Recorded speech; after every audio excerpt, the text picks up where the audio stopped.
Good morning my प्रिय छात्र एवं छात्राओं। बेटा अभी तक बायोलॉजी के इम्पॉर्टेंट क्वेश्चन के आपको 5 लेक्चर मिल चुके हैं।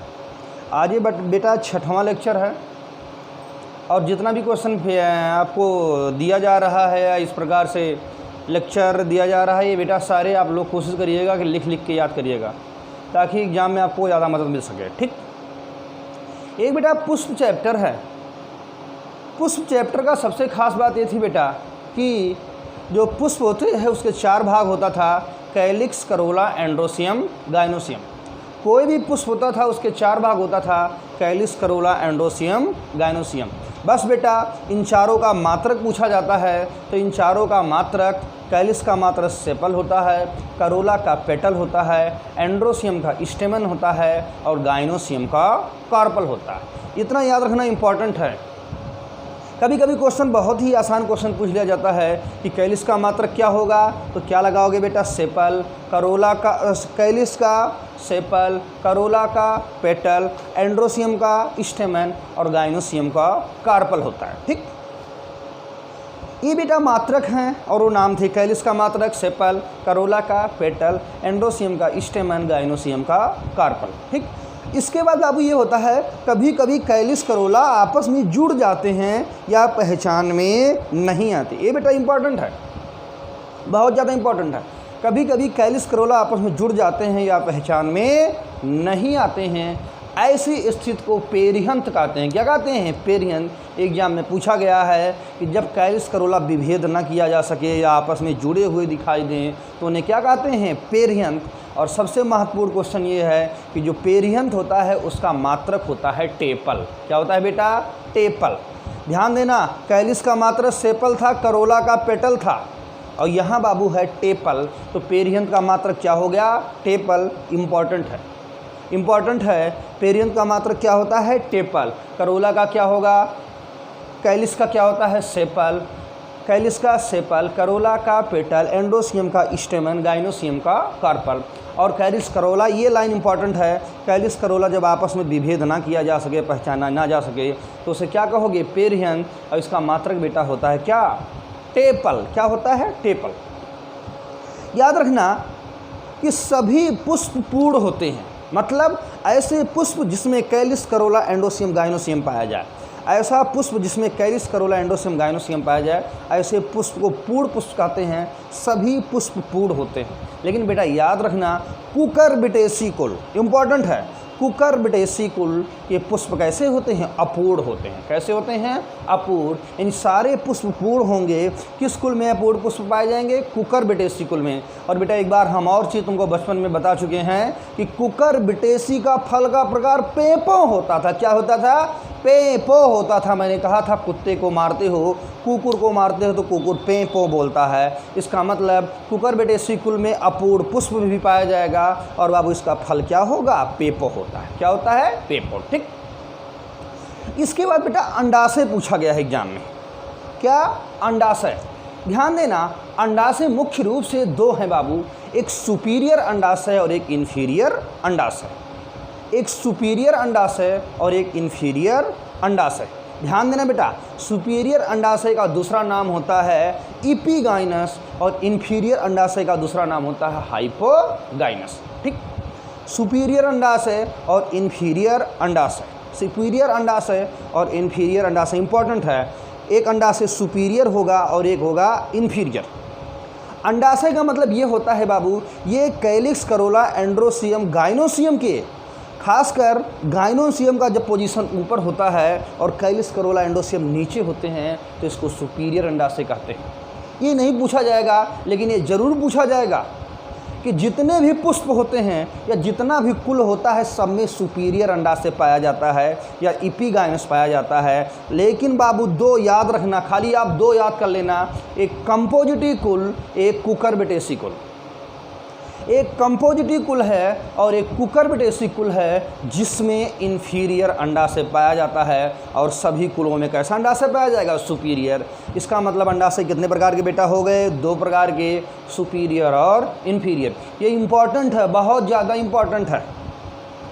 सुपीरियर अंडाशय में तो बहुत फैमिलियाँ हैं, बहुत कुल हैं, उसे आप याद करोगे भूल जाओगे। तो बेटा याद करना, इन्फीरियर वाला याद कर लो 2, और इसके बाद जो बचे उसको सुपीरियर में भेज देना। इसका मतलब ये हुआ कि इन्फीरियर अंडाशय किस कुल में पाया जाएगा? कंपोजिटी और कुकुरबिटेसी में। ठीक, एक चीज़ याद रखना, कभी कभी पूछा जाता है कंपोजिटी ना दे के कंपोजिटी का उदाहरण दे देगा, सूरजमुखी दे देगा। तो बेटा अगर क्वेश्चन पूछा जाए कि सूरजमुखी का अंडाशय कैसा होगा? इन्फीरियर।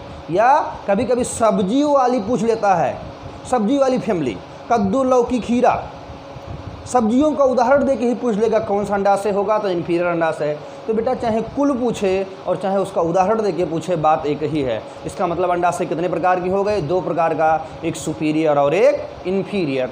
सुपीरियर सभी कुल में होगा, जैसे क्रूसीफेरी, मालवेसी, सोलेनेसी, पैपिलियोनेसी, ठीक, ग्रेमनी, सब में। लेकिन बेटा जब इन्फीरियर की बात आएगी तो सिर्फ और सिर्फ 2 हैं, इन्फीरियर में सिर्फ और सिर्फ 2 हैं, एक कंपोजिटी और कुकुरबिटेसी। कंपोजिटी में सूरजमुखी और कुकुरबिटेसी में क्या होगा? सब्जियाँ हों। इतनी बात मेरी समझ में आ गई होगी आपको। ये बेटा इम्पॉर्टेंट था जो एग्ज़ाम में पूछा जाता है। ठीक, उसके बाद एक क्वेश्चन पूछा गया है पाइपस, खूब एग्जाम में पूछा गया है। पाइपस जो कैलिक्स होता है उसका रूपांतरण होता है, एग्जाम में पूछा गया है। खूब इंपॉर्टेंट क्वेश्चन है कि पाइपस किसका रूपांतरण होता है? कैलिक्स का। और दूसरी खास बात यह है कि ये जो पाइपस होता है ये कैलिक्स का रूपांतरण होता है, और बेटा ये कंपोजिटी कुल या सूरजमुखी में पाया जाता है। इंपॉर्टेंट है। क्वेश्चन होगा क्या कि पाइपस, पहला क्वेश्चन ये होगा पाइपस किसका रूपांतरण होगा? तो क्या बोलोगे बेटा? कैलिक्स का। पाइपस किसका रूपांतरण होगा? कैलिक्स का रूपांतरण होगा। और ये किस कुल में पाया जाएगा? कंपोजिटी कुल में पाया जाएगा। अगर कंपोजिटी ना दिया हो तो क्या लगाओगे बेटा तुम? अगर कंपोजिटी ना दिया हो तो सूरजमुखी लगाओगे। ठीक, उसके बाद कुछ स्थितियां हैं जो एग्जाम में पूछी जाती हैं पुष्प की। बेटा समझाएंगे तो बहुत समय लगेगा, बिल्कुल लिख के रट्टा मार लेना, याद कर लेना, वैसे ही क्वेश्चन पूछा जाएगा। ठीक, जैसे एक स्थिति है जिसका नाम है सिंजीशियस कंडीशन। सिंजीशियस कंडीशन ये बहुत ज़्यादा इंपॉर्टेंट है। सिंजीशियस कंडीशन कंपोजिटी कुल में या सूरजमुखी में पाया जाता है। बिल्कुल ऐसे लिख के याद कर लेना। अगर कभी भी एग्जाम में क्वेश्चन पूछा जाए कि सिंजीशियस कंडीशन किस कुल में होता है, तो बेटा कंपोजिटी कुल में होता है। अगर कंपोजिटी कुल ना दिया हो तो क्या लगाओगे? सूरजमुखी। ठीक, इसके बाद फिर क्वेश्चन पूछा जाएगा सिनंड्रस कंडीशन। सिनंड्रस कंडीशन, तो बेटा ये सिनंड्रस कंडीशन होता है ये कुकुरबिटेसी कुल में पाया जाता है। सिनंड्रस कंडीशन किस कुल में पाया जाएगा? कुकुरबिटेसी कुल में पाया जाता है। सिनंड्रस कंडीशन किस कुल में पाया जाएगा? कुकुरबिटेसी में या सब्जियों में। सिंजीशियस किस में पाया जाएगा? कंपोजिटी या सूरजमुखी में। सिनंड्रस कंडीशन किस में पाया जाएगा? कुकुरबिटेसी में। ध्यान देना, मैं थोड़ा कंपेयर कर रहा हूँ कंपोजिटी और कुकुरबिटेसी का जो महत्वपूर्ण क्वेश्चन आता है, ध्यान से समझना। कंपोजिटी का पहला महत्वपूर्ण क्वेश्चन है कि जो कंपोजिटी होता है इसमें इन्फीरियर अंडाशय पाया जाता है। सबसे इंपॉर्टेंट क्वेश्चन, कंपोजिटी का अंडाशय कैसा होता है? इन्फीरियर होता है। ठीक, दूसरा क्वेश्चन कंपोजिटी पूछा जाता है कि कंपोजिटी में पुष्पक्रम क्या होता है? मुंडक या कैपिटुलम। ठीक बेटा, कंपोजिटी में अंडाशय कैसा होगा? इन्फीरियर। कंपोजिटी में पुष्पक्रम कैसा होगा? कैपिटुलम या मुंडक होता है। सब इंपॉर्टेंट क्वेश्चन है कंपोजिटी के, पढ़ लेना, पूछा जरूर जाएगा। ठीक, इसके बाद तीसरा कंपोजिटी महत्वपूर्ण क्वेश्चन आता है कि कंपोजिटी का फल क्या होता है? तो उसका नाम होता है सिपसेल्ला। क्या होता है बेटा? सिपसेल्ला। इसका मतलब ये हुआ कंपोजिटी अंडाशय कैसा होगा? इन्फीरियर। फल क्या होगा? सिपसेल्ला होगा। फल क्या होगा? सिपसेल्ला। पुष्पक्रम क्या होगा? मुंडक या कैपिटुलम। और बाबू चौथा क्या होती है? सिंजीशियस कंडीशन भी पाई जाती है कंपोजिटी कुल में। कंपोजिटी कुल में कौन सी कंडीशन होगी? सिंजीशियस कंडीशन भी पाई जाएगी। और पांचवी खास बात ये होती है कि जो कंपोजिटी कुल होता है इसमें पाइपस स्थिति पाई जाती है। कौन सी स्थिति? पाइपस। जो कैलिक्स का रूपांतरण होता था तो पाइपस किस कुल में पाया जाएगा? कंपोजिटी में। ये एग्जाम में क्वेश्चन पूछे जाने की पूरी उम्मीद है। पहला क्वेश्चन क्या? कंपोजिटी में अंडाशय कैसा बेटा? इन्फीरियर। फल कैपिटुलम या मुंडक, सॉरी पुष्पक्रम क्या होगा? कैपिटुलम या मुंडक। फल क्या होता है? सिपसेल्ला होता है। सिंजीशियस कंडीशन पाई जाएगी और पाइपस कंडीशन भी पाया जाता है कंपोजिटी में। ऐसे लिख के याद कर लेना। ठीक, इसके बाद कुछ क्वेश्चन कुकुरबिटेसिकुल में पूछा जाता है। तो बेटा फिर जैसे मैंने कंपोजिटी का बताया, ऐसे मैं कुकुरबिटेसी बता रहा हूँ। कुकुरबिटेसी में भी अंडाशय कैसा होगा? इन्फीरियर। कुकुरबिटेसी में अंडाशय कैसा होगा? इन्फीरियर होता है। फल का प्रकार क्या होगा? पेपो। तुम बचपन में पढ़ चुके हो। फल का प्रकार क्या होगा कुकुरबिटेसी का? पेपो होता है। क्या होता है बेटा? पेपो होता है। और तीसरी खास बात, सिनंड्रस कंडीशन पाया जाएगा। कुकुरबिटेसी में कंडीशन कैसा होगा? सिनंड्रस कंडीशन पाया जाएगा। कुकुरबिटेसी का अंडाशय इन्फीरियर होगा। फल का प्रकार कैसा होगा? पेपो होगा। सिनंड्रस कंडीशन पाई जाती है। चौथी खास बात बेटा क्या होगा? अपूर्ण पुष्प पाया जाता है। अपूर्ण पुष्प पाया जाता है। अपूर्ण पुष्प पाया जाता है किसमें पाया जाएगा अपूर्ण पुष्प? कुकुरबिटेसी में। और पांचवां जो बहुत ही महत्वपूर्ण क्वेश्चन है, बहुत ही यूनिक लक्षण है, वो है बाइकोलेटरल संवहन मंडल। ये लिख के याद कर लेना, कई बार याद करना कि बाइकोलेटरल संवहन मंडल, बाइकोलेटरल संवहन मंडल, बाइकोलेटरल संवहन मंडल, ये भी कुकुरबिटेसी कुल में पाया जाता है। बाइकोलेटरल संवहन मंडल किस कुल में पाया जाएगा? कुकुरबिटेसी कुल में पाया जाएगा। तो ये बेटा कुछ हम लक्षण आपको कंपोजिटी के बता दिए और कुछ लक्षण हम कुकुरबिटेसी को आपको बता दिए। बाइकोलेटरल संवहन मंडल किस में होगा? कुकुरबिटेसी में पाया जाएगा। जैसे तुमसे कोई पूछे कि सोलेनेसी में कैसा होगा अंडाशय? सुपीरियर होगा। ग्रेमनी में सुपीरियर होगा। मालवेसी में सुपीरियर होगा। लेगुमिनेसी में सुपीरियर होगा। लेकिन कोई पूछे कंपोजिटी में इन्फीरियर होगा। सूरजमुखी में इन्फीरियर होगा। कुकुरबिटेसी में इन्फीरियर होगा। सब्जियों में इन्फीरियर होगा। बाइकोलेटरल संवहन मंडल होगा, कुकुरबिटेसी होगा। सिनजीसस कंडीशन होगा, कंपोजिटी होगा। सिनंड्रस कंडीशन होगा, कुकुरबिटेसी होगा। ये बेटा ये सब याद रखना, ये एग्जाम में क्वेश्चन पूछे जाते हैं।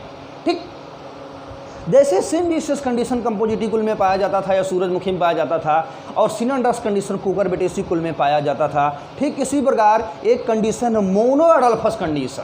मोनो एडल्फस अंग्रेजी हिंदी में बिल्कुल ऐसे लिख के आएगा, मोनो एडल्फस स्थिति ये पाई जाती है मालवेसी में। किसमें?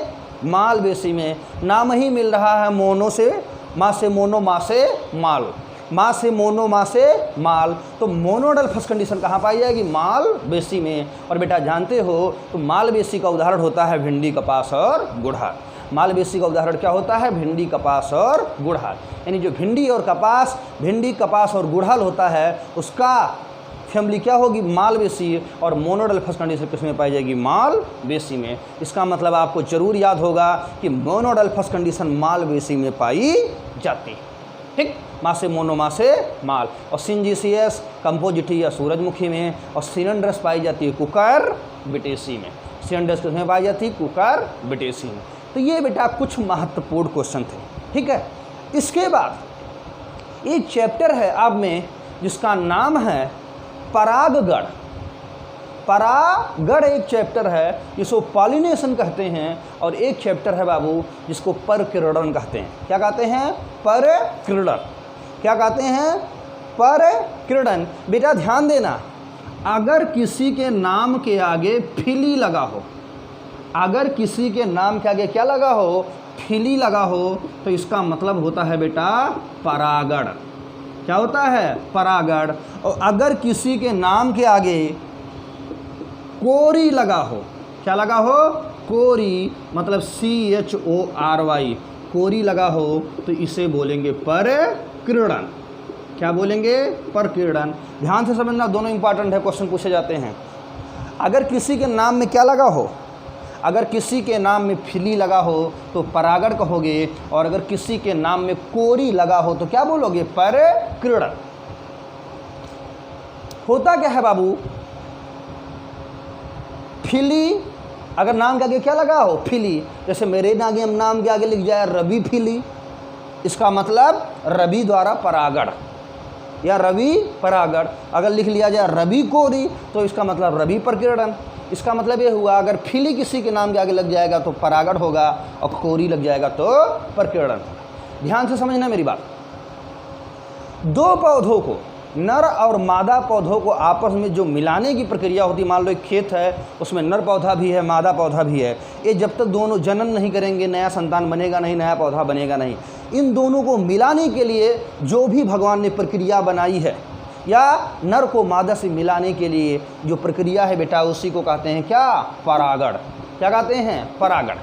क्या कहते हैं? नर को मादा से मिलाने की या एक पौधे के दूसरे पौधे से मिलाने की जो प्रक्रिया आपस में होती है, ये होती है परागण। इसी से नया संतान पैदा होता है पौधों में। लेकिन बेटा कोरी या प्रकीर्णन होता है। प्रकीर्णन मतलब होता है बिखराव। क्या होता है? बिखराव होता है। जैसे आप लोग देखे होंगे बेटा, गन्ने के खेत में अमरूद का पेड़ जमाता है, हम लोग के छत पे अमरूद का पेड़ जमाता है, आम के पेड़ के बीच में नीम का पेड़ जमाता है, आम के पेड़ के बीच में नीम का पेड़ का जमना, छत पर अमरूद का पेड़ जमना, गन्ने के खेत में अमरूद का पेड़ का जमना, ये सब बेटा प्रकीर्णन है। क्या है? प्रकीर्णन। ठीक, यानी नर मादा को मिलना या एक पौधे को दूसरे पौधे से मिलाने की प्रक्रिया को क्या बोलते हैं? परागण। और हमेशा परागण के नाम में क्या लगेगा? फिली। क्या लगेगा? फिली। अब कोरी माने होता है, अगर नाम का कोरी लग जाए तो प्रकीर्णन। और प्रकीर्णन मैंने आपको बताया, गन्ने के खेत में अमरूद का जमना, या छत पर अमरूद का जमना, या नीम के पेड़ में आम का पेड़ का जमना। ध्यान देना बेटा, ये तो इतना जरूर आप अंतर याद समझना, खूब क्वेश्चन पूछा जाएगा। कोरी और फिली अगर इतना पकड़ लिया तो आंसर तुरंत निकल आएगा। बहुत बढ़िया क्वेश्चन आता है, फिली और कोरी। जैसे बाबू क्वेश्चन होगा एनीमोफिली, क्वेश्चन होगा एनीमोफिली। तुम जानते हो वायु की गति एनीमोमीटर से नापते हैं। वायु की गति किससे नापते हैं? एनीमोमीटर से। और नाम है एनीमोफिली। ऐसा लगता है हवा द्वारा या वायु द्वारा परागण। नहीं समझ में आया? नाम अगर लिखा जाए एनीमोफिली, जो पहला परागण, वो पहला परागण का जो प्रकार है उसका नाम है एनीमोफिली। क्या है? एनीमोफिली। क्योंकि बेटा एनीमो माने होता है हवा की गति नापने वाला मीटर होता था। तो यहाँ जो परागण होगा, अगर हवा द्वारा या वायु द्वारा परागण हो तो आप क्या बोलोगे? एनीमोफिली। एनीमो, अगर वायु द्वारा परागण हो तो एनीमोफिली। ठीक। और अगर बेटा यहीं चले जाओ प्रकीर्णन में, अगर वायु द्वारा प्रकीर्णन हो तो एनीमोकोरी। नहीं समझे मेरी बात? बेटा समझना, एनीमोमीटर से विंड की वेलोसिटी या विंड की गति नापते हैं। एनीमोमीटर से। मैंने क्या कहा था? नाम के आगे लगा हो तुरंत पकड़ लेना। एनीमोफिली। एनीमोफिली वायु द्वारा परागण, वायु द्वारा या हवा द्वारा परागण। क्वेश्चन हो एनीमोकोरी या एनीमोकोरी, तो बेटा किसके द्वारा प्रकीर्णन? वायु द्वारा या हवा द्वारा प्रकीर्णन। चलो फिर से समझना। अगला है जूफिली। अगला क्या है? जूफिली। जूफिली बेटा तुम जानते हो जू माने होता है जंतु। जू माने क्या होता है? जंतु। जूफिली इसका मतलब जंतुओं द्वारा परागण। और बेटा अगर दे दे जू कोरी, इसका मतलब जंतुओं द्वारा प्रकीर्णन। नहीं आया समझ में? एनीमोमीटर से विंड की वेलोसिटी या वायु की गति नापते हैं एनीमोमीटर। ठीक। अगर एनीमोफिली लग गया तो वायु द्वारा परागण, अगर एनीमोकोरी हो गया तो प्रकीर्णन किसके द्वारा? वायु द्वारा। फिर अब है बाबू जूफिली। जूफिली मतलब जू माने जंतु। जू माने क्या होता है? जंतु। जूफिली मतलब जंतुओं द्वारा परागण। जंतुओं द्वारा परागण। अब क्वेश्चन दे दे जू कोरी। क्वेश्चन क्या दे दे? जू कोरी, इसका मतलब जंतुओं द्वारा प्रकीर्णन।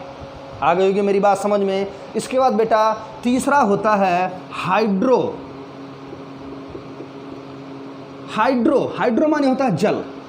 हाइड्रो माने क्या होता है? जल। हाइड्रो माने क्या होता है? जल। अब बेटा दे देगा हाइड्रोफिली।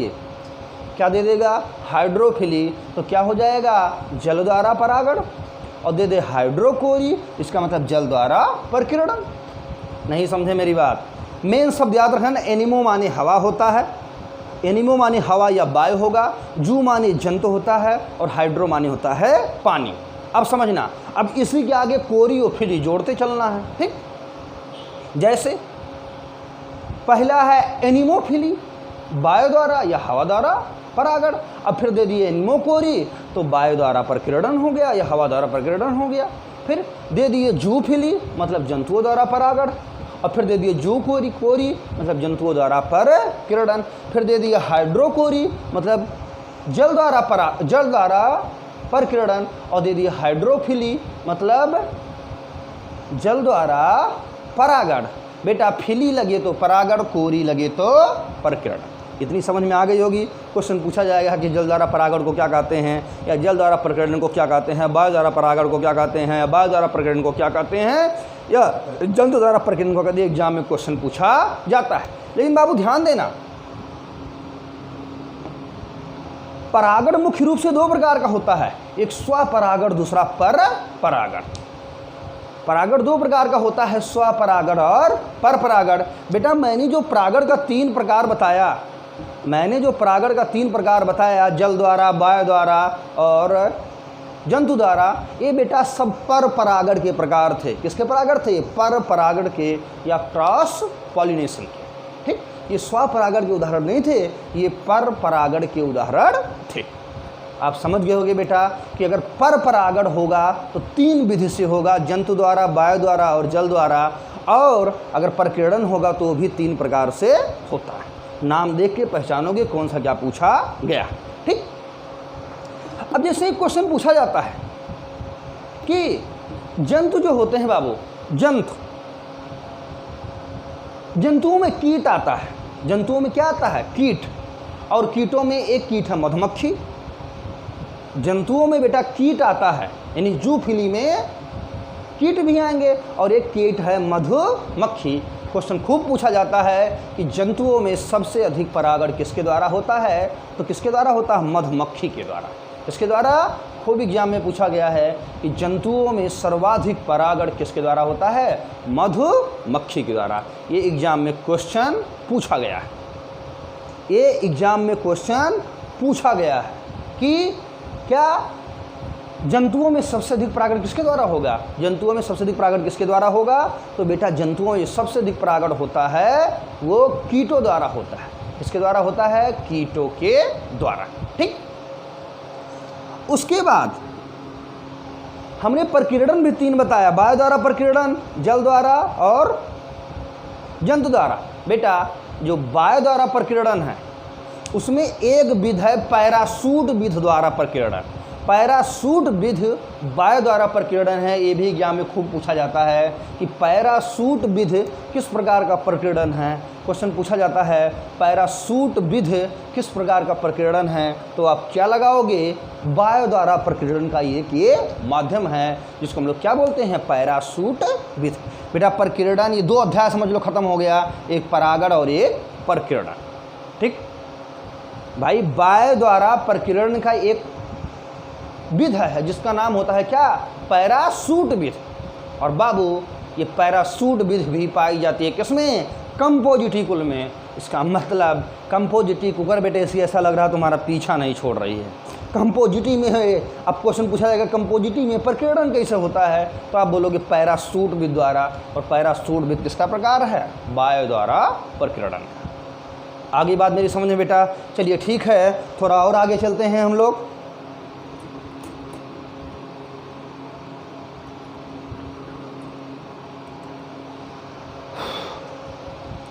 इसके बाद ये तो हम लोग परकीर्णन देख लिए, फल भी पढ़ चुके हैं, पुष्प भी पढ़ लिए, परागण के भी बारे में पढ़ चुके। जो इम्पोर्टेंट था परागण के बारे में थोड़ा बहुत हम लोग जान लिए। बेटा एक चैप्टर है ऊतक, इम्पॉर्टेंट है, बहुत ध्यान से समझना। एक चैप्टर है ऊतक। ऊतक में महत्वपूर्ण क्या क्वेश्चन है बेटा? एक ऊतक है जिसका नाम होता है विभजोतक ऊतक। एक ऊतक है जिसका नाम है विभजोतक ऊतक। एक ऊतक है बेटा जिसका नाम है विभजोतक ऊतक, उसमें कोश का विभाजन पाया जाता है। और एक है अस्थायी ऊतक जिसमें कोश का विभाजन नहीं पाया जाता। इम्पॉर्टेंट क्वेश्चन है। क्वेश्चन क्या होगा कि किस में कोश का विभाजन पाई जाती है, तो उसका नाम है विभजोतक ऊतक, या मेरिस्टमेटिक जो ऊतक होगा उसमें कोश का विभाजन होगा। मेरिस्टमेटिक ऊतक जो होता है उसमें कोश का विभाजन पाया जाएगा। में जो मेरिस्टेमेटिक ऊतक होता है बेटा, इसी का दूसरा नाम होता है विभजोतक ऊतक। यानी मेरिस्टेमेटिक ऊतक या विभजोतक ऊतक में कोशिका विभाजन होगा, अस्थायी ऊतक में कोई भी कोशिका विभाजन पाया नहीं जाता। आगे मेरी बात समझ में बेटा, ठीक। इसके बाद इंपॉर्टेंट क्वेश्चन जो था हम लोग को याद रखना था, जीवित साधारण ऊतक। एग्जाम में क्वेश्चन पूछा जाता है कि जीवित साधारण ऊतक, क्वेश्चन क्या होगा, जीवित साधारण ऊतक का क्या नाम होता है, पैरेन्काइमा। खूब पूछा गया एग्जाम में, ये बहुत ही महत्वपूर्ण क्वेश्चन है। क्वेश्चन क्या पूछा जाएगा कि जीवित साधारण ऊतक का क्या नाम है। क्वेश्चन क्या होगा बेटा, जीवित साधारण ऊतक का क्या नाम होगा, पैरेन्काइमा। इसके बाद आती है मृत साधारण ऊतक। क्या आती है, मृत साधारण ऊतक, उसका नाम है स्क्लेरेन्काइमा। क्या है बाबू, स्क्लेरेन्काइमा। खूब एग्जाम में पूछा जाता है कि जीवित साधारण ऊतक का नाम बताइए, पैरेन्काइमा। मृत साधारण ऊतक का नाम बताइए, स्क्लेरेन्काइमा। ठीक, कर लोगे। इसके बाद एक साधारण ऊतक है, उसका नाम है कोलेनकाइमा। क्या है बेटा, कोलेनकाइमा। मेरी बात समझना, मृत साधारण ऊतक स्क्लेरेन्काइमा, जीवित साधारण ऊतक पैरेन्काइमा, और एक है जिसका नाम है कोलेनकाइमा। ये इंपॉर्टेंट क्वेश्चन है कोलेनकाइमा वाला। जो कोलेनकाइमा होती है ये द्विबीजपत्री पौधों के हाइपोडर्मिस का निर्माण करती है। एग्जाम में क्वेश्चन पूछा जाता है कि द्विबीजपत्री पौधों का हाइपोडर्मिस का निर्माण किस ऊतक द्वारा होता है, तो उसका नाम होता है कोलेनकाइमा। इसके द्वारा होगा कोलेनकाइमा। जो कोलेनकाइमा होता है बेटा, ये किसका निर्माण करेगा, द्विबीजपत्री पौधों में किसका निर्माण करेगा, हाइपोडर्मिस का। तो विभजोतक ऊतक में कोशिका विभाजन होगा, अस्थायी में नहीं होगा। जीवित साधारण ऊतक पैरेन्काइमा, मरी साधारण या मृत साधारण ऊतक स्क्लेरेन्काइमा, और डाइकाट की हाइपोडर्मिस या द्विबीजपत्री पौधों की हाइपोडर्मिस किसकी बनी होती है, कोलेनकाइमा। ठीक। अब आप द्विबीजपत्री पौधों की हाइपोडर्मिस कोलेनकाइमा की बनी होती है, तो लगे हाथ यहाँ एक चीज़ और समझ लो, जो एक बीजपत्री पौधे होते हैं उनका हाइपोडर्मिस स्क्लेरेन्काइमा का बना होता है। नहीं समझे, द्विबीजपत्री पौधों की हाइपोडर्मिस कोलेनकाइमा की बनी होती है, जो बहुत ही महत्वपूर्ण है। ठीक, द्विबीजपत्री पौधों की हाइपोडर्मिस किसकी बनी होगी, कोलेनकाइमा की। लेकिन जो एक बीजपत्री पौधे होते हैं उनकी हाइपोडर्मिस स्क्लेरेन्काइमा की बनी होती है। ठीक, जीवित पता चल गया, मृत पता चल गया, और कौन सी हाइपोडर्मिस बनाती हैं, द्विबीजपत्री का कोलेनकाइमा, एक बीजपत्री पौधों का स्क्लेरेन्काइमा। ठीक। इसके बाद अब क्वेश्चन पूछा जाता है रेडियल संवहन मंडल कहाँ पाया जाता है, जड़ में। इंपॉर्टेंट है, रेखीय संवहन मंडल या रेडियल संवहन मंडल कहाँ पाया जाता है, जड़ में पाया जाता है। इंपॉर्टेंट क्वेश्चन है, रेडियल संवहन मंडल या रेखीय संवहन मंडल कहाँ होगा, जड़ में। ठीक। फिर एक क्वेश्चन पूछा जाता है इंडार्च कंडीशन। कौन सा कंडीशन, इंडार्च कंडीशन। ये तने में पाया जाता है। इंडार्च कंडीशन कहाँ पाया जाएगा, तने में पाया जाएगा। और इकजार्च कहाँ पाया जाता है, जड़ में पाया जाता है। इकजार्च कहाँ पाया जाएगा, जड़ में। इंडार्च कहाँ पाया जाएगा, तने में। रेडियल संवहन मंडल कहाँ होगा बेटा, जड़ में होता है। रेडियल संवहन मंडल कहाँ होता है, जड़ में होता है। रेडियल संवहन मंडल कहाँ होता है, जड़ में पाया जाता है। ठीक। इंडार्च कंडीशन कहाँ होगा, तने में होगा। इकजार्च कंडीशन कहाँ होगा, जड़ में होगा। इकजार्च जड़ में, इंडार्च तने में। रेडियल या रेखीय संवहन मंडल कहाँ होगा, ये भी जड़ में होगा। और फिर मैं बताया बाइकोलेटरल संवहन मंडल, ये कुकुरबिटेसी कुल में पाया जाता है। बाइकोलेटरल संवहन मंडल ये कहाँ पाया जाता है, कुकुरबिटेसी में पाया जाता है। ठीक। एक होती है बेटा कैस्पीरियन स्ट्रिप, एक होती है कैस्पीरियन स्ट्रिप। कैस्पीरियन स्ट्रिप ये इंडोडर्मिस में पाई जाती है। इंपॉर्टेंट क्वेश्चन है, इंडोडर्मिस में कैस्पीरियन स्ट्रिप पाई जाती है। कैस्पीरियन पट्टी जो होती है या जो कैस्पीरियन स्ट्रिप होती है, ये एंडोडर्मिस में पाई जाती है। कैस्पीरियन स्ट्रिप कहाँ पाई जाएगी, एंडोडर्मिस में पाई जाती है। कैस्पीरियन स्ट्रिप कहाँ होगी, एंडोडर्मिस होगी, जो एग्जाम में क्वेश्चन पूछा जाएगा। यह बहुत महत्वपूर्ण है। अगला क्वेश्चन है पार्श्व जड़ का निर्माण पेरीसाइकिल करता है। ये भी बहुत ही इंपॉर्टेंट क्वेश्चन है। कि पार्श्व जड़ का निर्माण किसके द्वारा होता है? पेरिसाइकिल के द्वारा। पार्श्व जड़ का निर्माण किसके द्वारा होगा? पेरिसाइकिल के द्वारा। पेरिसाइकिल किस जड़ का निर्माण करता है? पार्श्व जड़ का निर्माण करता है। ठीक, ऐसे बाबू पार्श्व जड़ हो गया तो पेरिसाइकिल। क्वेश्चन पूछा जाएगा कि पार्श्व जड़ का निर्माण कौन करता है? पेरिसाइकिल। लेकिन इसके बाद भी एक महत्वपूर्ण क्वेश्चन और आता है, वो ये कि कैरेलॉइड जड़ कहाँ पाया जाता है? तो ये बाबू साइकस में पाया जाता है। कहाँ पाया जाता है? साइकस में पाया जाता है कैरेलॉइड जड़। कैरेलॉइड जड़ कहाँ पाया जाता है? कैरेलॉइड जड़ साइकस में पाया जाएगा। कैरेलॉइड जड़ किस में पाया जाएगा? साइकस में पाया जाता है। ठीक, और पार्श्व जड़ का निर्माण कौन करेगा? पेरिसाइकिल। एक बाबू शैवाल होता है जो समुद्र की सबसे गहराई में पाया जाता है, उसका नाम होता है लाल शैवाल। क्या होता है? लाल शैवाल। क्या होता है? लाल शैवाल। और एक बेटा एक जेली टाइप की संरचना होती है जिसका नाम है अगार अगार। क्या है? अगार अगार। ये लाल देखो दो क्वेश्चन आता है। क्वेश्चन पूछा जाएगा अगार अगार किससे प्राप्त होता है? लाल शैवाल से। क्वेश्चन पूछा जाता है कि अगार अगार किससे प्राप्त होता है? लाल शैवाल से। और लाल शैवाल का नाम होता है जिलेडियम और ग्लेसेरिया। जिलेडियम और ग्लेसेरिया। ये जो जिलेडियम और ग्लेसेरिया होता है इससे अगार अगार प्राप्त होता है। एग्जाम में क्वेश्चन पूछा जाता है कि अगार अगार किससे प्राप्त होता है? अगार अगार किससे प्राप्त होता है? तो अगार अगार प्राप्त होता है जिलेडियम और ग्लेसेरिया से। ठीक, और एक प्रकार का कैसा है? रेड शैवाल है।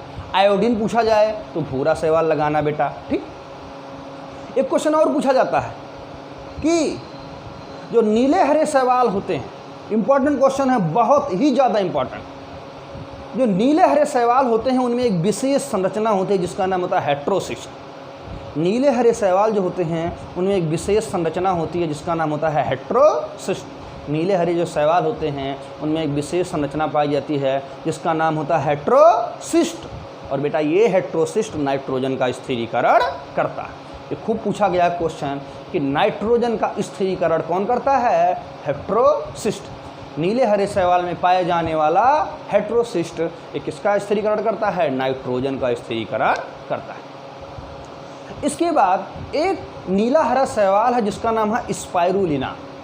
एक नीला हरा शैवाल है जिसका नाम है बेटा स्पाइरुलिना। इसमें प्रोटीन की मात्रा बहुत ही ज़्यादा पाई जाती है।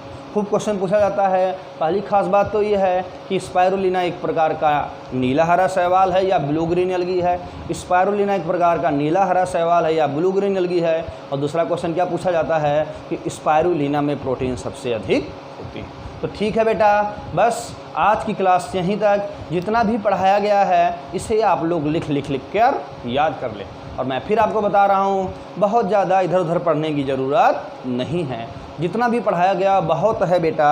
और मैं तुमको कोशिश करूँगा कि अच्छे से अच्छे नोट्स प्रोवाइड करा दूँ ताकि आप जो 5-6 दिन समय बचा है इसमें अच्छे से अच्छा कर सको। थैंक यू, धन्यवाद।